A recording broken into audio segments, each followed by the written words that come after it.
Welcome to your weekly Seize the Day cruise show, powered by Travel with Brigitte.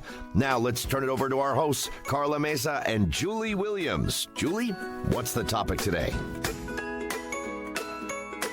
And I'm Julie Williams, along with Travel with Brigitte cruise expert Carla Mesa on the Seize the Day cruise show. And today we're going to take a peek into the future of cruising. What kind of changes are in the works with technology advancing so rapidly? Carla, some of these seem extremely convenient. Let's start with the onshore power plug-in systems. Tell us about that. Yeah, it's a really great new innovation that is being implemented, of course, on newer ships. And it's a way for the ship to actually plug itself in at port, which allows them to turn off engines completely once they're docked. And, that makes things a lot quieter. There's a lot less pollution in it.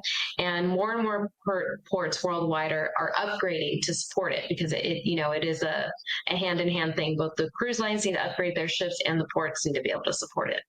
Right. They need to have chargers there, I guess. Yeah. We all think about, or at least I do, where is this water coming from? They seem to have unlimited water on the ship. And it's like, tell me it's not, wastewater. I'm just hesitant, right? So there is a lot of advanced water treatment and desalination going on, and the most modern ships right now, they are able to treat their wastewater to almost near drinking purity. So that means that they're able to get these systems to not only turn seawater into fresh water on board, but now they're able to, again, near drinking purity, meaning you're not necessarily drinking it, but now they can clean with it. They can do laundry with it as well. And there are a lot of regulations that are really pushing all the cruise lines to upgrade to this because there is a lot of waste when it comes to cruising. We're all well aware of it. So anywhere we can, reduce, reuse, recycle, it's very, very beneficial. Okay, so the water that we're drinking when they bring us a glass of water, that would be the desalinated water as opposed to, the other? Right, and the desalinated water is turning the seawater into fresh water on board. So that's not necessarily wastewater at all. I know. I mean, I'm sure the wastewater, if it's totally pure, can be fine, but something about me is repelled by that, right? Okay, Carla, what about AI-powered shift safety monitoring? What's the need for that? Yes, so the AI is, we're seeing it everywhere, and it's very useful, so we're mainly seeing it, like you said, for safety monitoring on ships. So the AI, these systems, they can monitor the engines, keep an eye on them, making sure everything's running the way it's supposed to, and it flags whenever there's small issues. That way they don't turn into bigger issues. You can also use it for navigation, especially we're coming into the winter months, we're coming into some hurricane season. Sometimes routes have to change depending on the safety of the weather and what's going on different routes. And now here's one that should be a lot of fun, and that is, and some people might have this a little bit. I'm not sure if it's actually out there, but it's coming if it's not out in some places. How about smart staterooms? Yes, so that's a lot more of a fun piece.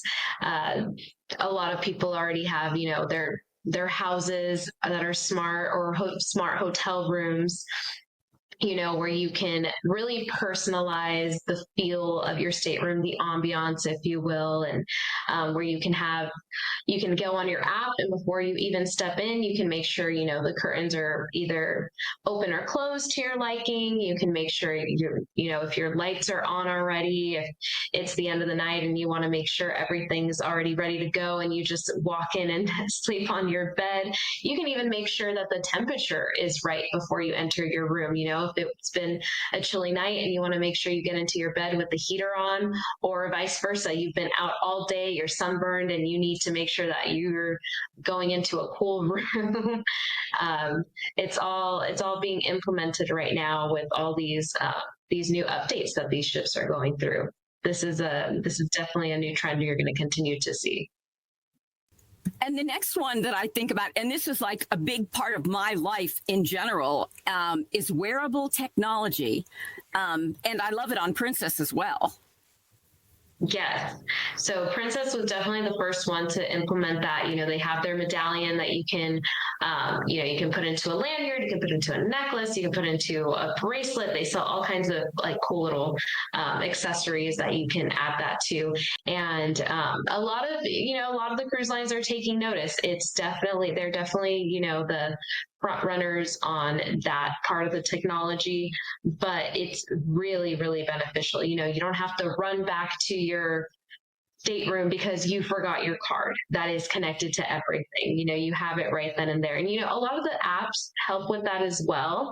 But, sometimes you didn't pay for the internet package, or, you spent the whole morning recording, some show, and now you have to leave your room you have to leave your room, your phone in the room to charge. So this wearable technology, it's really, really beneficial.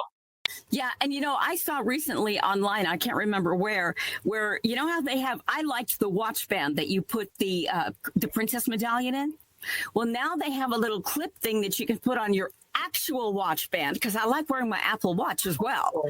So, but you have one that you could actually put the clip on your Apple Watch band or whatever, and so you could still have your watch, but you'll be carrying it on your watch just as easily. That would be kind of neat. Also, I learned that anything that is big enough to be, or is the right size to be an AirTag holder, holds the Princess medallion perfectly. Yes, that's what I was going to mention as well. When you were saying that about the watch, that's really great to know. Of course, a lot of people love their Apple Watches, but I was even thinking like a charm on a bracelet, or like something you already wear that's already your day-to-day that you don't necessarily want to add to. But yeah, you're right. There's so many accessories for AirTags now, and it's the exact same size.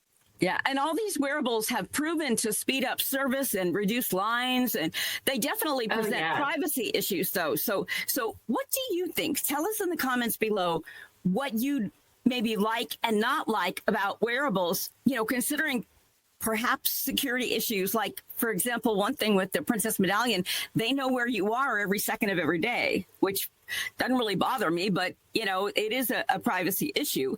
So it'll be interesting to see your consensus if you put comments below. We'd love to see them. So Carla, another advanced technology is farm to table, sort of. Actually, one step better than farm to table. Yes, ship to table, as they like to call it.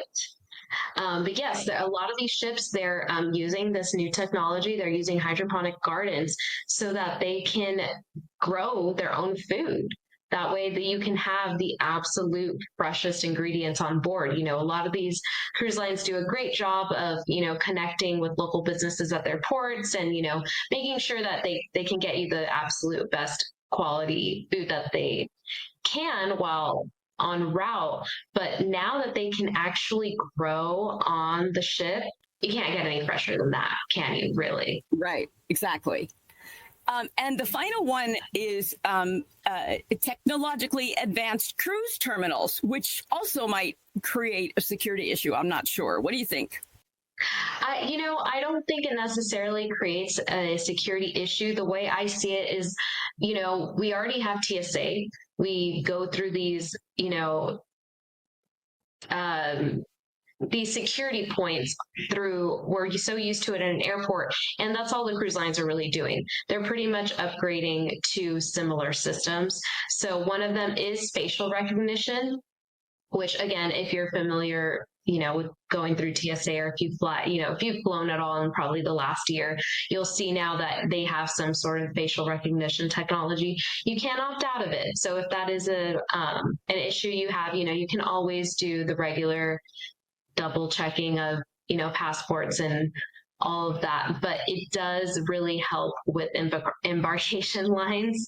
So, if you're already using your face to unlock your iPhone, there isn't a big difference when allowing the cruise lines to use facial recognition so that you can get on the boat a few minutes faster.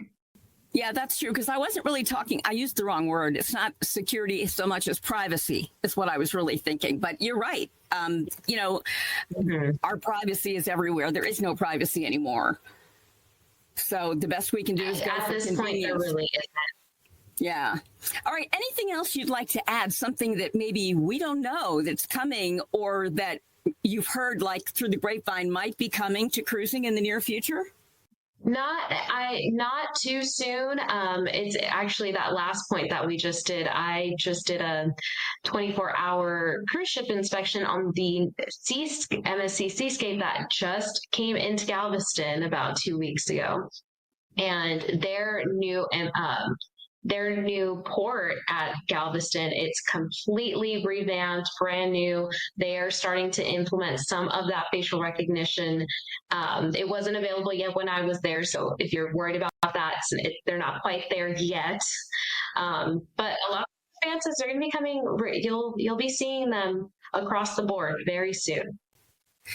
So till next week, we're Carla and Julie, encouraging you to seize the day. Oh, and by the way, have a good Thanksgiving. Thank you for joining us today on the Seize the Day Cruise Show, powered by Travel with Brigitte. If you enjoyed today's episode, you know the drill. Like, subscribe, and share. And don't forget to add your own 2 cents below. By the way, you can book a cruise 24/7 at bookings@travelwithbrigitte.com. Let us show you how we can get you a better value than you'd get on your own.